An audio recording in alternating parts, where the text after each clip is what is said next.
അതേസമയം അങ്ങേയറ്റത്ത്, അതായത് തിരുവനന്തപുരത്ത്, വേറൊരാൾ സഹായിയെയും കൂട്ടിയെത്തി.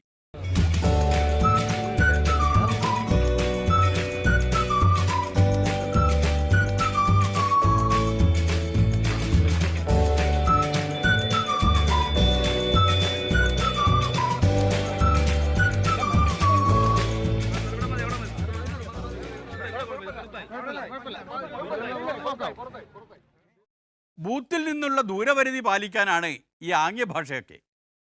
വിശുദ്ധ അന്തോണീസിന് ജനാധിപത്യത്തിൻ്റെ കാര്യത്തിൽ അത്രയ്ക്കും ശ്രദ്ധയാണല്ലോ. കേരളത്തിലെ മഹാഭൂരിപക്ഷം വോട്ടർമാർ എത്രയും വേഗം കേന്ദ്രത്തിൽ ഒരു ഭരണമാറ്റം ഉണ്ടാകണമെന്ന് ആഗ്രഹിക്കുന്നവരാണ്. അതോടൊപ്പം കേരളത്തിലെ നല്ല ഭൂരിപക്ഷം ആൾക്കാർ ഇപ്പോൾ കേരളം ഭരിക്കുന്ന പിണറായി സർക്കാരിന് ഒരു പാഠം പഠിപ്പിക്കണം എന്നാഗ്രഹിക്കുന്നവരുമാണ്. അന്തോണീസ് പുണ്യാളൻ പറഞ്ഞു വന്നപ്പോഴും രണ്ടു കൂട്ടരുടെ മോഹങ്ങൾ തകർന്നു. കേന്ദ്രം ഭരിക്കുന്നവരുടെയും കേരളം ഭരിക്കുന്നവരുടെയും. ഇനി ഭരിക്കാൻ ആഗ്രഹിക്കുന്നവരുടെ മോഹങ്ങളെ ബാക്കിയുള്ളൂ. കേന്ദ്രത്തിൽ ഭരണമാറ്റമുണ്ടാക്കാൻ 5 വർഷമായി രാജ്യം ഭരിച്ച് ഇന്ത്യയെ ഭിന്നിപ്പിക്കാനുള്ള നടപടികൾ നടത്തിക്കൊണ്ടിരിക്കുന്ന നരേന്ദ്രമോദി ഗവൺമെൻറ്റിനെ താഴെയിറക്കാൻ കഴിയുന്ന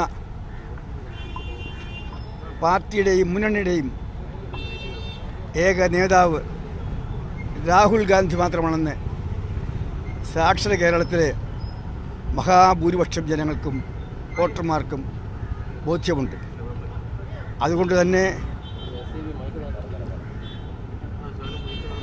ഇന്നത്തെ വോട്ടെടുപ്പ് കഴിയുമ്പോൾ, അത് കഴിഞ്ഞ് മെയ് 23 വോട്ടെടുപ്പിൻ്റെ ഫലപ്രഖ്യാപനം വരുമ്പോൾ കേരളത്തിൽ രാഹുൽ ഗാന്ധിയെ പ്രധാനമന്ത്രിയാക്കാൻ കൈവെക്കാൻ തയ്യാറുള്ള എംപിമാരായിരിക്കും കേരളത്തിൽ നിന്നും ലോക്സഭയിലേക്ക് തിരഞ്ഞെടുത്തതായി പ്രഖ്യാപിക്കാൻ പോകുന്നത്.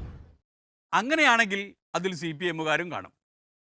അവരും ജയിച്ച് പാർലമെൻറ്റിലെത്തിയിട്ട് രാഹുൽ ഗാന്ധിയെ പിന്തുണക്കാൻ കാത്തിരിക്കുകയാണല്ലോ. രാഹുൽ ഗാന്ധി കോൺഗ്രസ്സുകാരുടെ കുത്തകയല്ലല്ലോ.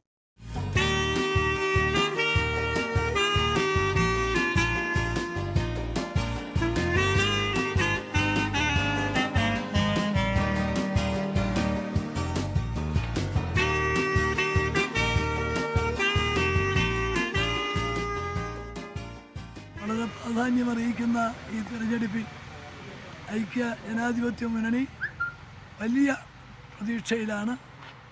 UDF-ൻ്റെ പ്രവർത്തനം 20 നിയോജക മണ്ഡലത്തിലും ഒരേ രീതിയിൽ നല്ല നിലയിൽ മുമ്പോട്ട് നീക്കാൻ സാധിച്ചു. ഏതെങ്കിലും പാർട്ടിയിലോ മുന്നണിയിലോ ഒരു പ്രശ്നവും ഉണ്ടായിരുന്നില്ല. ശ്രീ രാഹുൽ ഗാന്ധിയുടെ വയനാട്ടിലെ സ്ഥാനാർത്ഥിത്വം UDF-ന് 20 നിയോജക മണ്ഡലത്തിൽ ഒരു വലിയ പ്രയോജനമാണ് ഉണ്ടാക്കിയത്, വലിയ ആവേശമാണ് ഉണ്ടാക്കിയത്. അങ്ങനെയൊക്കെ പറയാൻ മാത്രം അത്രയ്ക്കൊന്നും ആവേശം നാട്ടിൽ കണ്ടിരുന്നില്ല. ഇനി കോൺഗ്രസ്സുകാർ ഉള്ളാലെ ആവേശം കൊണ്ടിരുന്നോ എന്തോ. ഏതായാലും വയനാട്ടിലും അയൽപക്കത്തും അത്യാവശ്യത്തിന് ആവേശമുണ്ടായിരുന്നു.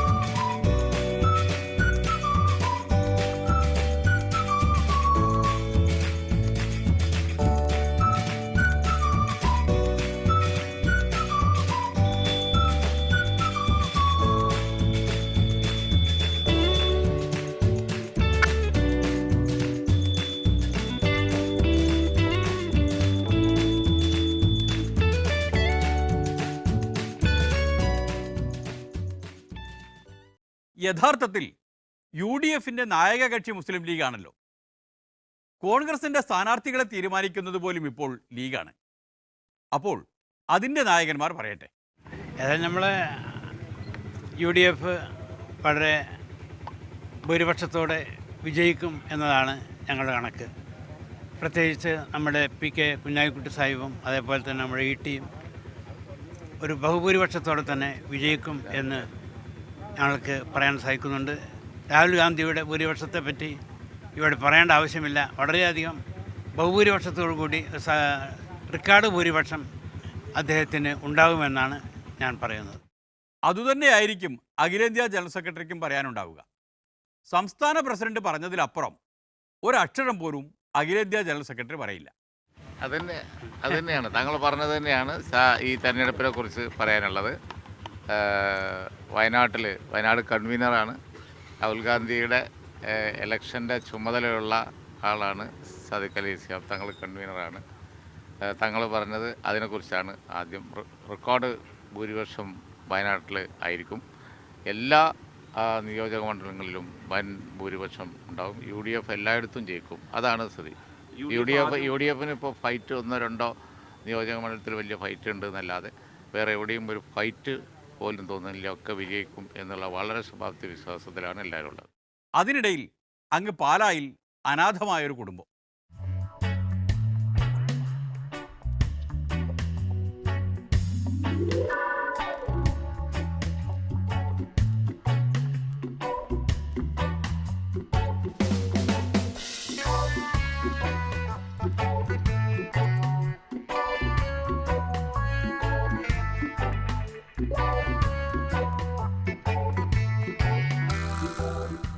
ഇങ്ങനെയൊന്നും ആയിരുന്നില്ല ഈ സംഘം വന്നിരുന്നത്.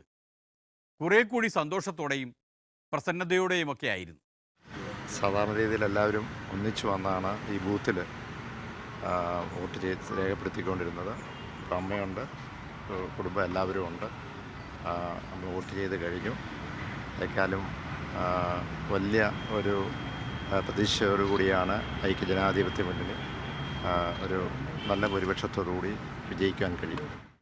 ഐക്യജനാധിപത്യ മുന്നണിയുടെ വിജയത്തോടൊപ്പം തന്നെ എക്കാലവും കാണുമാറാകട്ടെ എന്ന് പ്രാർത്ഥിക്കുന്നു.